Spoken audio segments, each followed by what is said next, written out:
Alors bonjour à tous, Jean Robin, journaliste. Je fais des enquêtes sur l'infiltration de la Chine communiste en France et dans le reste du monde, son déclenchement de la Troisième Guerre mondiale par une attaque biologique et ses conséquences. Et aujourd'hui, je vais vous parler de la venue de Macron en Polynésie. C'était du 24 au 27 juillet dernier. Je vais me pencher sur le fait que cette venue ait généré, ou pas, des dizaines de morts, d'ores et déjà. Donc moi j'enregistre le 26 août 2021. Et donc, il y a très peu de médias qui parlent de cette question, alors qu'elle est fondamentale, franchement. Et donc, j'ai décidé de creuser la question. Donc, un petit rappel des faits. Donc, Macron était en visite en Polynésie du 24 au 27 juillet 2021, alors que la Polynésie était sans mort Covid, donc du virus du Parti communiste chinois, depuis 6 mois. Donc là, vous avez un schéma où vous voyez que du mois de début février jusqu'à la venue de Macron, il y avait 0 mort. 0. D'accord ? Et donc, depuis sa venue, comme vous le voyez, qui est indiqué là avec le 24 juillet, les chiffres ont explosé. Et au 25 août, donc les chiffres d'hier, nous sommes à 17 morts par jour. Donc c'est gigantesque pour la Polynésie, on n'est que 250 000 ici. Donc 17 morts par jour en moyenne depuis 7 jours. 25 morts rien qu'hier, donc ça continue d'augmenter évidemment. Et inutile de vous dire qu'on n'a pas encore atteint le pic de morts. Voilà. Donc ça, ce sont les faits. Alors là, vous avez maintenant les cas. Et on voit la même explosion. Et vous allez voir, c'est très important parce que le peu d'articles qui ont été publiés sur cette question essayent de nier le fait que la venue de Macron aurait généré cette explosion. Or là, on voit très bien que, au niveau des cas comme au niveau des morts, il n'y a pas de cas, quasiment, avant sa venue, et qu'après sa venue, ça explose. D'accord ? Donc, c'est très clair. Maintenant, justement, je vais vous parler de cet article qui est paru dans Libération. Libération, qui est un des rares journaux à avoir parlé du banquet de Wuhan, sur lequel je reviendrai, qui a été la bombe biologique qui a permis à l'épidémie de devenir pandémie mondiale. Eh bien, Libération a consacré un article, le 25 août 2021, donc hier. Cet article est intitulé « Le Covid a-t-il flambé en Polynésie après la visite d'Emmanuel Macron ?» Bonne question. Mais c'est un article de propagande qui défend le pouvoir. Alors ça vous étonnera beaucoup, j'imagine. Et qui déresponsabilise le chef de l'État et ses équipes. Ils étaient quand même plus d'une centaine, je crois 160, venus l'accompagner en Polynésie. Alors je cite cet article, réservé aux abonnés, mais j'ai pu me le procurer. La flambée des contaminations et des hospitalisations a démarré à la fin du mois de juillet. Une temporalité qui colle avec la visite officielle d'Emmanuel Macron du 24 au 27. Donc ça, quand même, ils ne peuvent pas nier, parce que ça irait un peu loin. Durant 4 jours, le président s'est successivement rendu à Tahiti, Moorea, Ivaoa, archipel des Marquises, et Manihi, archipel des Tuamotu, accompagné d'une délégation et de nombreux journalistes. Lors des déplacements du chef de l'État, les Polynésiens sont venus en nombre à sa rencontre pour l'écouter ou le saluer.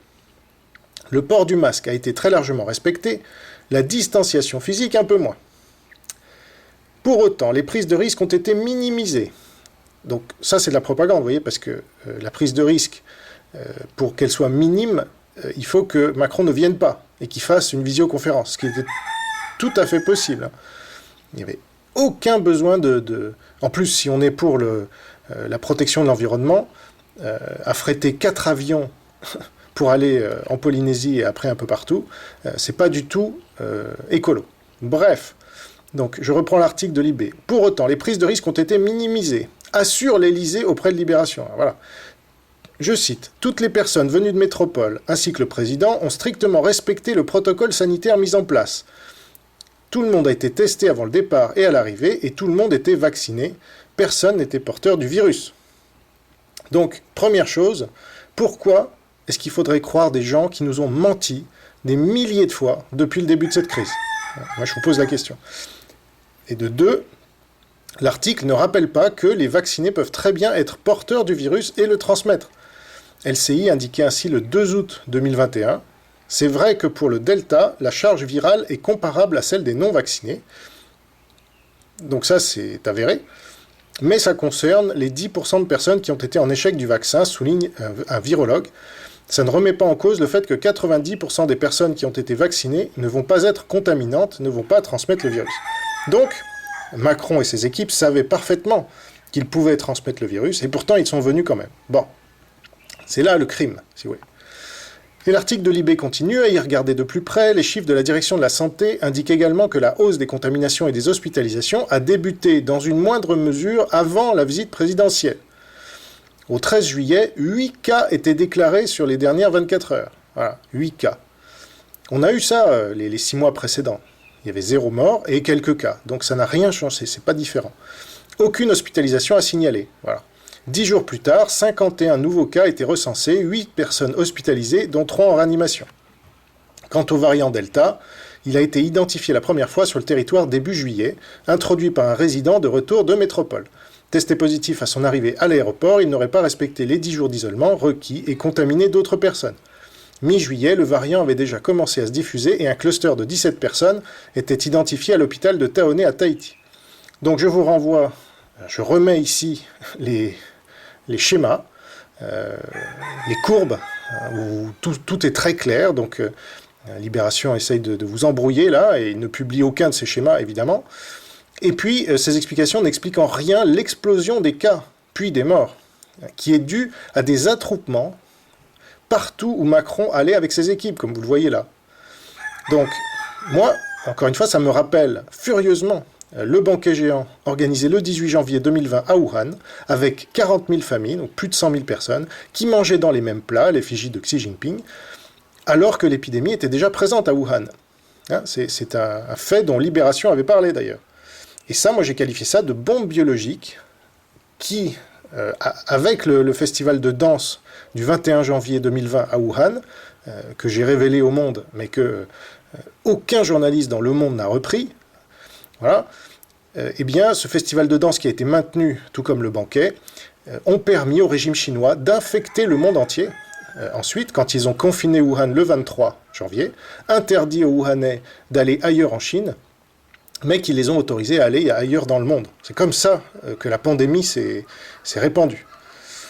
Et donc le crime consistait à venir dans un territoire quasiment sans virus, des îles, donc protégées, prenant le risque d'y faire exploser les cas, même avec des vaccinés. S'ils n'étaient pas venus, il n'y aurait aucune polémique, il n'y aurait aucun doute possible sur la responsabilité du chef de l'État. Et donc, il y a un mobile à ce crime, pour moi, en tout cas, qui connaît bien le sujet et qui enquête sur la Chine communiste depuis 1 an et demi. Le pouvoir qui collabore avec la Chine communiste cherche à pousser un maximum les gens à se faire vacciner. Et la Polynésie était très peu vaccinée quand Macron était venu ici, c'était environ un tiers des Polynésiens qui étaient vaccinés. Or, il y avait 0 mort. Voilà, ça fait un peu tâche dans une communication gouvernementale basée sur la panique et l'urgence de se faire vacciner. On ne peut donc totalement écarter l'hypothèse que Macron l'ait fait exprès. D'accord ? Il ne faut pas croire que Macron est un bisounours. Il s'est dit maoïste pendant sa campagne de 2017. Ok ? Donc ça, il ne faut pas l'oublier. Dans tous les cas, homicide volontaire ou involontaire, parce que là, il y a des dizaines de morts, souvent par jour. Donc on en est à 25 morts chaque jour en Polynésie. Là. Le chef de l'État est totalement responsable de cette flambée des cas et des morts en Polynésie. Je crois que c'est clair. Et ça, bizarrement, aucun média n'en parle. Et quand ils en parlent, comme Libération, c'est pour dire non, mais circuler, il n'y a rien à voir en fait. Non, c'est pas le pouvoir le responsable. Alors, il faut noter quand même que les autorités locales ici, parce qu'il y a un gouvernement, on est dans un TOM, on n'est pas dans un DOM, et donc il y a un gouvernement local. Et malheureusement, ces gens ont mis de l'huile sur le feu en participant le 5 août 2021, donc une semaine après le départ de Macron. Et beaucoup ont participé à un mariage géant avec des centaines d'invités c'était pour le mariage du vice-président Tehari Alpha. Donc le 6 août 2021, le lendemain du mariage, la dépêche de Tahiti indiquait au total entre 200 et 300 personnes étaient conviées pour l'occasion prévue depuis plusieurs mois. À la base, il devait y avoir 2000 personnes. Quand il y a eu les restrictions sanitaires, ils ont réduit le nombre d'invités à 500, et puis finalement, il y a 3-4 jours, ils nous ont dit qu'il ne peut y avoir que 300 personnes. Il nous a confié une invitée. Une invitée qui, comme les autres, dont le président du pays, Edouard Fritsch, franchement, des ministres, mais pas le ministre de la Santé, de multiples personnalités du Fénois c'est la Polynésie, s'est rendu ensuite au restaurant Gauguin à Papeari, où un repas était prévu pour célébrer l'union. Voilà. Ce mariage, réunissant tant de monde, organisé dans un contexte sanitaire ultra tendu, dit la dépêche de Tahiti, avec un centre hospitalier de Taoné au bord de l'explosion, a provoqué incompréhension, colère, dépit chez les internautes. Au sein de la population, nombreux sont ceux qui ont donc compris que les mariages sont interdits. Ils ne le sont pas, mais ils ne doivent pas être festifs. La question est de savoir si celui qui s'est tenu hier l'aura été. Dans un courrier daté de mardi, répondant à Tehari Alpha qu'il avait consulté sur la possibilité d'organiser des festivités de mariage, le haut-commissaire, vous savez qu'on a un haut-commissaire ici, qui représente la République, a clairement rappelé au vice-président le contexte sanitaire et le fait que l'arrêté HC 6943/CAB du 30 juillet 2021 interdit les rassemblements de plus de 20 personnes dans les lieux ouverts au public, mais également les événements festifs, y compris au sein des établissements de plein air. Voilà, donc ils étaient en infraction, ces gens-là. Alors, évidemment, je pense que ce mariage n'aurait eu quasiment aucune conséquence sans la venue de Macron la semaine d'avant. Mais le gouvernement tahitien a aussi, du coup, une responsabilité dans ce qui arrive aujourd'hui. Mais, comme si ça ne suffisait pas, Macron, le pompier pyromane, inflige aux résidents de Polynésie la double peine, puisqu'après avoir contribué à faire exploser les courbes de cas et de morts, il nous impose un confinement de 2 semaines. Confinement qui est une mesure totalitaire, je rappelle, mise en place pour la première fois dans toute l'histoire de l'humanité par le régime le plus dictatorial au monde, le régime chinois, communiste chinois, et qui n'a strictement aucun fondement scientifique. Donc je rappelle cette étude parue dans Nature, publiée le 5 mars 2021, qui suggère que rester à la maison ne joue pas un rôle dominant dans la réduction de la transmission du Covid. Je cite, « Dans environ 98% des comparaisons portant sur 87 régions différentes du monde, nous n'avons trouvé aucune preuve que le nombre de décès est réduit en restant à la maison. » Ça, c'est la conclusion de l'étude. Et il y a une autre étude qui était parue dans le Figaro le 12 mai 2021, selon laquelle l'impact économique du confinement pèserait plus lourd en années de vie perdues que ce qu'ont apporté les mesures sanitaires. D'ailleurs, Olivier Véran expliquait en mars 2021 qu'il ne confinerait pas, un mensonge de plus, puisque les contaminations avaient davantage lieu dans des lieux fermés qu'à l'extérieur. Voilà. Donc, en plus, il y a déjà des rumeurs qui courent ici, selon lesquelles le confinement sera prolongé et durera bien plus de 2 semaines, y compris donc les fermetures d'écoles, etc. Ce qui va finir de tuer l'économie ici, qui est déjà gravement touchée par la crise, évidemment, puisque la Polynésie vit énormément du tourisme, et ça va nuire gravement à la psychologie des habitants du Fénois qui auront survécu à ce virus du Parti communiste chinois. Cela dit, n'oublions jamais le premier responsable de tout cela, qui n'est ni Macron, ni le gouvernement tahitien, mais le régime communiste chinois, qui a donc lancé une attaque biologique sur le monde, comme je me tue à le dire depuis plus d'1 an, pour plonger le monde dans le communisme et en tirer les marrons du feu, dans le cadre d'une guerre mondiale hors limite, c'est-à-dire non militaire. Donc ceux d'entre vous qui voulaient en savoir plus peuvent consulter mes vidéos et visuels librement accessibles sur mon site jeanrobinmedia.wordpress.com, vous avez le lien dans la description. Et ceux qui veulent aller encore plus loin, évidemment, peuvent souscrire, donc c'est une souscription mensuelle, sur Patreon, et ça vous permettra d'accéder à mes centaines de vidéos privées sur le sujet. Donc la Chine communiste, son infiltration dans le monde, son déclenchement de la Troisième Guerre mondiale par une attaque biologique. Et là aussi, vous avez le lien en description de cette vidéo. Merci pour votre attention, vive le Christ Sauveur, et vive la Nouvelle France libre. Au revoir.